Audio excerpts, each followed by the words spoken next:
Hello guys and welcome back to best കാപ്പിക്സ്. ഇന്നത്തെ വീഡിയോയിലൂടെ നമ്മൾ നോക്കാൻ പോകുന്നത് ഈ വർഷം തുടങ്ങുന്നതിന് മുമ്പ് നമുക്കറിയാം 2023 ഡിസംബർ കഴിഞ്ഞാണ് ആ മാസത്തിൽ നടന്ന വണ്ടികളുടെ സെയിൽസ് ആണ്. കമ്പനി വൈസാണ് സെയിൽസ് നോക്കുന്നത്. ഇവിടെ ഇപ്പം നമ്പർ 14th പൊസിഷനിൽ നിൽക്കുന്നത് നമ്മുടെ ജീപ്പാണ്. സാധാരണഗതിയിൽ അവിടെ മിക്കവാറും സിട്രോയിനാണ് വരാറുള്ളതെങ്കിൽ ഇപ്രാവശ്യം അതിൽ ചെറിയൊരു വ്യത്യാസം വരുത്തി ജീപ്പ് അവിടെ വന്നിരിക്കുകയാണ്. അതൊരു നല്ല കാര്യമാണോ എന്ന് ചോദിച്ചാൽ അല്ല, പക്ഷെ നമുക്ക് പ്രത്യേകിച്ചും ചെയ്യാനില്ല. കാരണം ജീപ്പ് കുറേ കാലമായി അവരുടെ ഈ ഒരു പോർട്ട്ഫോളിയോ വെച്ച് തന്നെ കണ്ടിന്യൂ ചെയ്യുന്നു. പുതിയ വണ്ടികളൊന്നും ഇറക്കുന്നില്ല, മെറിഡിയൻ കെയിൻ്റൊന്നും ഇറക്കിയിട്ടില്ല. കഴിഞ്ഞ മാസം 436 വണ്ടികളുടെ സെയിൽസാണ് കിട്ടിയത്. നവംബർ 2023, അതായത് കഴിഞ്ഞതിന് മുന്നത്തെ മാസം വെച്ച് നോക്കുകയാണെങ്കിൽ 317 വണ്ടികളുടെ സെയിൽസ് ആയിരുന്നു ആ സമയത്ത് കിട്ടിയത്. എന്ന് വെച്ചാൽ 119 വണ്ടികളുടെ വ്യത്യാസവും 37.54% ഗ്രോത്ത് റേറ്റുമാണ് വന്നിരിക്കുന്നത്. നമ്മൾ ആസ് സച്ച് ഗ്രോത്ത് എടുത്ത് നോക്കുകയാണെങ്കിൽ അതൊക്കെ ഉണ്ട് കേട്ടോ. ഇക്കൂട്ടത്തിൽ രണ്ടാമതായി ഏറ്റവും കൂടുതൽ ഗ്രോത്ത് പെർസെൻറ്റേജ് കഴിഞ്ഞ മാസം മന്ത് ഓൺ മന്തിൽ വന്ന ഇവർക്കാണ്. ഇനി 13th പൊസിഷനിൽ നിൽക്കുന്ന കമ്പനി സിട്രോയിൻ ആണ്. അത് ഞാൻ നേരത്തെ പറഞ്ഞപ്പോൾ നിങ്ങൾക്ക് മനസ്സിലായി കാണും. കഴിഞ്ഞ മാസം 650 വണ്ടികളുടെ സെയിൽസാണ് സിട്രോയിന് കിട്ടിയിരിക്കുന്നത്. 537 വണ്ടികളുടെ സെയിൽസ് ആയിരുന്നു നവംബർ 2023 ഇവർക്ക് കിട്ടിയത്. എന്ന് വെച്ചാൽ 113 വണ്ടികളുടെ വ്യത്യാസവും 21.04% ഗ്രോത്ത് റേറ്റുമാണ് ഇവർക്ക് വന്നിരിക്കുന്നത്. ഇവിടെ രസം എന്താണെന്ന് വെച്ചാൽ ആകെപ്പാടെ 6 വണ്ടികൾക്ക് മാത്രമേ മന്ത് ഓൺ മന്തിൽ ഗ്രോത്ത് വന്നിട്ടുള്ളൂ. ബാക്കി ഇവിടെ 10 കമ്പനികൾക്കും ഡി ഗ്രോത്താണ് വന്നിരിക്കുന്നത്. അതിലിങ്ങനത്തെ കമ്പനികൾക്ക് ഗ്രോത്തിൽ പിടിച്ചേക്കുന്നുണ്ട് എന്ന് പറയുന്നത് ഓക്കെ, നല്ലതാണ്. പക്ഷേ സ്റ്റെല്ലാനസിൻ്റെ കീഴിൽ വരുന്ന 2 കമ്പനികളാണ് ഇപ്പോഴും ഏറ്റവും താഴത്തെ പൊസിഷനിൽ 2 പിടിച്ച് കിടക്കുന്നത്. അതൊന്ന് ഇമ്പ്രൂവ് ചെയ്യായിരുന്നെങ്കിൽ നല്ലതായിരുന്നു. എനിവേ, ഇനി 12th പൊസിഷനിൽ നിൽക്കുന്ന കമ്പനി റെനോ ആണ്. റെനോയ്ക്ക് കഴിഞ്ഞ മാസം 1988 വണ്ടികളുടെ സെയിൽസാണ് കിട്ടിയത്. ഈ വർഷമൊക്കെ പറയുന്ന പോലെ ഉണ്ട്. എനിവേ, നവംബർ മാസത്തിൽ അവർക്ക് 2452 വണ്ടികളുടെ സെയിൽസ് കിട്ടിയതായിരുന്നു. 464 വണ്ടികളുടെ വ്യത്യാസവും 18.92% ഡി ഗ്രോത്തുമാണ് ഇവർക്കിവിടെ വന്നിരിക്കുന്നത്. ആൻഡ് ഇതിപ്പം ഈ 2 കമ്പനികൾ നിസാൻ ഉണ്ട്, റെനോ ഉണ്ട്. ഇവർ രണ്ടുപേരും പുതിയ വണ്ടികൾ ഇറക്കാത്തതുകൊണ്ടുള്ള പ്രശ്നമാണ്. പക്ഷേ ഇവരുടെ രണ്ടുപേരുടെയും പുതിയ കുറേ വണ്ടികൾ ഇനി വരുന്നുണ്ട്. രണ്ടും കൂടെ കമ്പൈൻ ചെയ്ത് ഏകദേശം 6-7 വണ്ടികളോളം ഇനി വരുന്നുണ്ട്. അപ്പോൾ അത് വന്നു കഴിയുമ്പോഴേക്കും ഇവരുടെ സെയിൽസിൻ്റെ കാര്യം ഒന്നുകൂടി ഇമ്പ്രൂവ് ചെയ്തോളും. ഇതിപ്പം 2021 കഴിഞ്ഞാൽ ഈ 2 കമ്പനികളൊന്നും ഇറക്കിയിട്ടില്ല. മാഗ്നറ്റൊക്കെ 2020 ഡിസംബറിൽ ഇറങ്ങിയതാണ്. ബൈ ദ ബൈ, നമ്മുടെ 11th പൊസിഷനിൽ നിൽക്കുന്ന കമ്പനി നിസാൻ തന്നെയാണ്. നിസാന് കഴിഞ്ഞ മാസം 2150 വണ്ടികളുടെ സെയിൽസാണ് കിട്ടിയത്.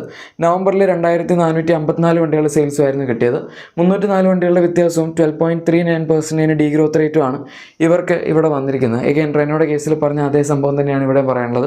സെയിൽസിൻ്റെ പ്രശ്നം വരുന്നത് വണ്ടികളില്ലാത്തതുകൊണ്ട് തന്നെയാണ്. ആൻഡ് മാഗ്നൈറ്റിലും അവർ ഇതുവരെ ഒരു പ്രോപ്പറായിട്ടുള്ള അപ്ഡേറ്റ് ഒന്നും കൊടുത്തിട്ടില്ല, എമിഷൻ നോംസ് അപ്ഡേറ്റ് ചെയ്യുന്നതല്ലാണ്ട്. ബൈ ദ ബൈ, മാഗ്നൈറ്റിൻ്റെ പുതിയൊരു ഫേസ് ലിഫ്റ്റും വരുന്നുണ്ട്. അതും നിസാൻ ഒഫീഷ്യലി പറഞ്ഞിട്ടുണ്ട്. ഈ പുതിയ വണ്ടികളുടെ കൂട്ടത്തിൽ അതും ഇൻക്ലൂഡഡ് ആണ്. ഇനി 10th പൊസിഷനിൽ നിൽക്കുന്ന വാഹനം നമ്മുടെ MG ആണ്. MGയുടെ കഴിഞ്ഞ മാസത്തെ സെയിൽസ് 4400 വണ്ടികളുടെയാണ്. നവംബർ മാസത്തിൽ 4154 വണ്ടികളുടെ സെയിൽസാണ് ഇവർക്ക് കിട്ടിയത്. അതായത് 246 വണ്ടികളുടെ ഗ്രോത്തും 5.92% ഗ്രോത്ത് റേറ്റുമാണ് ഇവർക്ക് വന്നിരിക്കുന്നത്. കുഴപ്പമൊന്നുമില്ല. 6 വണ്ടികൾ ഗ്രോത്ത് വന്നിരിക്കുന്ന കൂട്ടത്തിൽ ഇവർ ഗ്രോത്തിൽ കയറി പറ്റിയിട്ടുണ്ട്.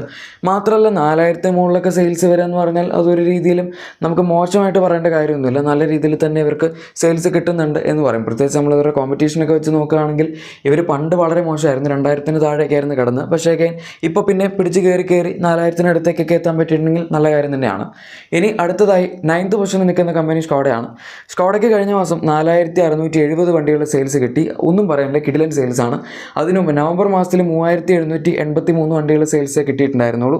അതായത് 887 വണ്ടികളുടെ വ്യത്യാസവും 23.45% ഗ്രോത്ത് റേറ്റ് വന്നിട്ടുണ്ട്. മികച്ച ഗ്രോത്ത് റേറ്റ് തന്നെയാണ് ഇവിടെ വന്നിരിക്കുന്നത്. നമ്മൾ ഈ കൂട്ടത്തിൽ വെച്ച് കമ്പയർ ചെയ്യുകയാണെങ്കിൽ വലിയ രീതിയിൽ പറയാനില്ല. 4th പൊസിഷനിലാണ് ഏറ്റവും കൂടുതൽ ഗ്രോത്തിൻ്റെ ഇതിൽ വന്നിരിക്കുന്നത്. എന്നാൽ പോലും ഈ ഒരു പൊസിഷനിൽ അവർക്ക് നിൽക്കാൻ പറ്റിയിട്ടുണ്ടെങ്കിൽ നല്ലതാണ്. 4000 മുകളിലൊക്കെ ഇവർ പ്രൊഡക്ഷൻ കപ്പാസിറ്റി കൂട്ടിയതുകൊണ്ട് കയറിപ്പോയതാണെന്ന് തോന്നുന്നു. അല്ലാണ്ട് നോർമലി 4000 താഴെ തന്നെയാണ് ഇവർ സെയിൽസിൽ ആവറേജ് ചെയ്യാറ്. ഇനി 8th പൊസിഷനിൽ നിൽക്കുന്ന കമ്പനി ഫോക്സ് വാഗൻ ആണ്. ഫോക്സ് വാഗനും സെയിൽസിൻ്റെ കാര്യത്തിൽ കഴിഞ്ഞ മാസം ഞെട്ടിച്ചു. കാരണം 4930 വണ്ടികളുടെ സെയിൽസാണ് ഇവർക്ക് കിട്ടിയത്. 3095 വണ്ടികളുടെ സെയിൽസ് മാത്രമാണ് നവംബറിൽ കിട്ടിയിരുന്നത്. അതായത് 1835 വണ്ടികളുടെ വ്യത്യാസവും 59.29% ഗ്രോത്ത് റേറ്റുമാണ് ഇവർക്ക് മന്ത് ഓൺ മന്ത് ബേസിസിൽ വന്നിരിക്കുന്നത്. അടിപൊളി ഗ്രോത്ത് റേറ്റ് തന്നെയാണ്. മാത്രമല്ല ഫോക്സ് വാഗന് ആണ് ഈ കൂട്ടത്തിൽ വന്നിരിക്കുന്നതിൽ ഏറ്റവും ഹൈ ഗ്രോത്ത് പെർസെൻറ്റേജും കഴിഞ്ഞ മാസം നമ്മുടെ മന്ത് ഓൺ മന്തിൽ കമ്പയർ ചെയ്യുകയാണെങ്കിൽ വന്നിരിക്കുന്ന.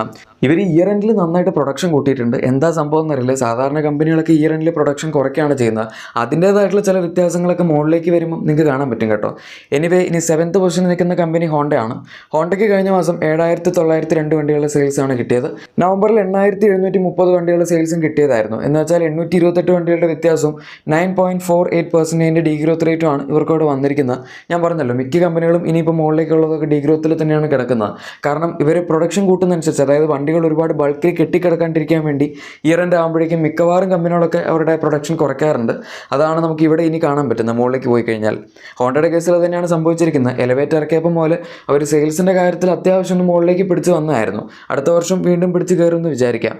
ഇനി അടുത്തതായി 6th പൊസിഷനിൽ നിൽക്കുന്ന കിയയാണ്. കിയയ്ക്ക് കഴിഞ്ഞ മാസം 12,536 വണ്ടികളുടെ സെയിൽസാണ് കിട്ടിയത്. പക്ഷേ അതേസമയം നവംബർ മാസത്തിൽ 22,762 വണ്ടികളുടെ സെയിൽസ് കിട്ടിയതാണ്.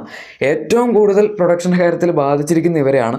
കാരണം 10,226 വണ്ടികളുടെ വ്യത്യാസവും 44.93% ഡീഗ്രോത്ത് റേറ്റുമാണ് ഇവർക്ക് വന്നിരിക്കുന്നത്. എന്ന് വെച്ചാൽ ഈ കൂട്ടത്തിൽ വന്നിരിക്കുന്നതിൽ ഏറ്റവും വലിയ ഡീഗ്രോത്ത് റേറ്റ് വന്നിരിക്കുന്നത് കിയയ്ക്ക് തന്നെയാണ്. ഇത്രയും പ്രൊഡക്ഷൻ കുറയ്ക്കേണ്ട കാര്യം ഉണ്ടായിരുന്നു ഇയർ എൻഡായിട്ട് എന്നെനിക്കറിയില്ല. ചിലപ്പം സോണറ്റ് ഫേസ് ലിഫ്റ്റ് വരുന്നുണ്ട്, അവർ സോണറ്റ് പ്രൊഡക്ഷൻ നന്നായിട്ട് തന്നെ കട്ട് ചെയ്ത് കാണുമായിരിക്കും, അതാവാം. അല്ലാണ്ട് വേറെ വലിയ റീസൺ ഒന്നും കാണുന്നില്ല. ഇനി 5th പൊസിഷനിൽ നിൽക്കുന്ന കമ്പനി നമ്മുടെ ടൊയോട്ടയാണ്. ടൊയോട്ടയ്ക്ക് കഴിഞ്ഞ മാസം 21,372 വണ്ടികളുടെ സെയിൽസ് കിട്ടി. നവംബറിൽ 16,924 വണ്ടികളുടെ സെയിലേ കിട്ടിയിട്ടുണ്ടായിരുന്നുള്ളൂ.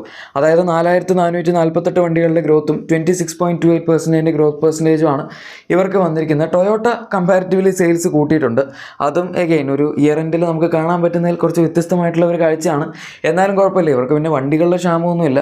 ബഡ്ജറ്റ് റേഞ്ചിൽ ഒരു മാരുതിയുടെ വണ്ടി എടുത്ത് റീബൈഡ് ചെയ്ത് വിൽക്കും. പ്രീമിയം റേഞ്ചിൽ പിന്നെ പറയാനില്ലല്ലോ, ടൊയോട്ടയ്ക്ക് അത്യാവശ്യം നല്ല പിടിപാടുള്ള ഏരിയ ആണത്.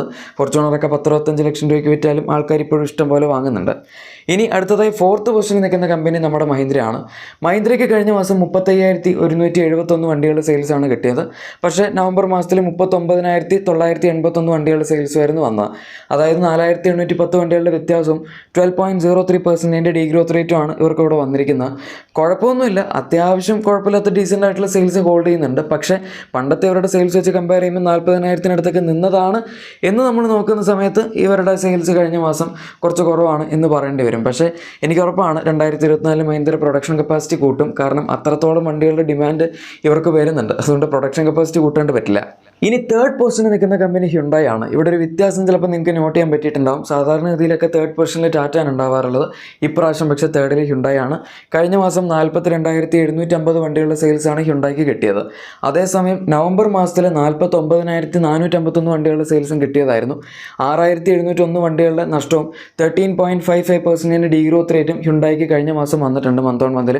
അതൊരു അത്യാവശ്യം വലിയ നമ്പറാണ്. കാരണം 50,000 അടുത്ത് ആവറേജ് ചെയ്തുകൊണ്ടിരുന്ന കമ്പനി 40,000 അടുത്തേക്ക് വന്നു എന്ന് പറയുമ്പം അത്ര നല്ല ഒരു സെയിൽസ് ഫിഗർ അല്ലല്ലോ.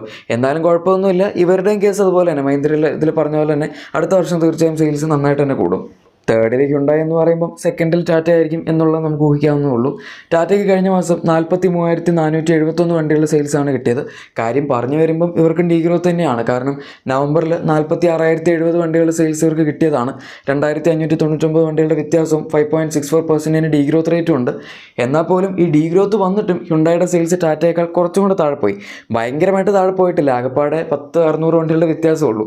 എന്നാൽ പോലും സെക്കൻഡ് പൊസിഷൻ തന്നെയാണല്ലോ. അത് നമ്മൾ സംബന്ധിച്ച് കൊടുത്തേ പറ്റുള്ളൂ. ഇനിയിപ്പം ടാറ്റയ്ക്കാണെങ്കിലും അടുത്ത വർഷം, അതായത് ഈ വർഷം കുറേ നല്ല വണ്ടികളൊക്കെ വരാനുണ്ട്. അതുകൊണ്ട് ഇവരുടെയും സെയിൽ കൂടാനേ സാധ്യതയുള്ളൂ. നമ്പർ 1 പൊസിഷനിൽ നിൽക്കുന്ന കമ്പനി നമുക്ക് ആർക്കും യാതൊരു സംശയമില്ലാത്ത മാരുതി സുസുക്കിയാണ്. ഇവരുടെ സെയിൽസ് പക്ഷേ നന്നായിട്ട് കുറഞ്ഞിട്ടുണ്ട് ഇപ്പം. കാരണം കഴിഞ്ഞ മാസം 1,04,778 വണ്ടികളുടെ സെയിൽസേ ഉള്ളൂ. നവംബർ മാസത്തിൽ 1,34,158 വണ്ടികളുടെ സെയിൽസ് ഉണ്ടായിരുന്നു. ഇൻഫാക്ട് നമ്മൾ അതിനു മുമ്പ് ഒക്ടോബറൊക്കെ എടുക്കുകയാണെങ്കിൽ 1,50,000 വരെയൊക്കെ പോയതാണ്. അതാണിപ്പോൾ കുറഞ്ഞ് ഇത്രയും താഴേക്ക് വന്നത്. 29,380 വണ്ടികളുടെ വ്യത്യാസവും 21.9% ഡീഗ്രോത്ത് റേറ്റും ഒക്കെ ഉണ്ട്. ഈ 21.9% ഡീഗ്രോത്ത് റേറ്റ് ആക്ച്വലി നമ്മൾ കിയ കഴിഞ്ഞ് നോക്കിക്കഴിഞ്ഞാൽ ഏറ്റവും ഹൈ ഡീഗ്രോത്ത് റേറ്റ് ആണ്. അത് ഇത്രയും വോളിയം വിൽക്കുന്ന ഒരു കമ്പനിക്ക് വരിക എന്ന് പറഞ്ഞാൽ എഗെയിൻ കുറച്ച് സർപ്രൈസിങ് ആണ്. പക്ഷേ എഗെയിൻ നമുക്കറിയാം ഇയർ എൻഡാണ്, അതിൻ്റെ പ്രശ്നങ്ങളാണ്. ഗൈസ്, അപ്പോൾ ഇതാണ് കഴിഞ്ഞ മാസം വിറ്റിട്ടുള്ള ടോപ്പ് 14 കാർ കമ്പനീസ്. വീഡിയോ ഇഷ്ടപ്പെട്ടെങ്കിൽ ലൈക്കും സബ്സ്ക്രൈബും ഷെയറും ഒക്കെ ചെയ്തേക്കാം. നമുക്ക് മറ്റൊരു വീഡിയോയിൽ കാണാം. Thank you for watching my video and good bye.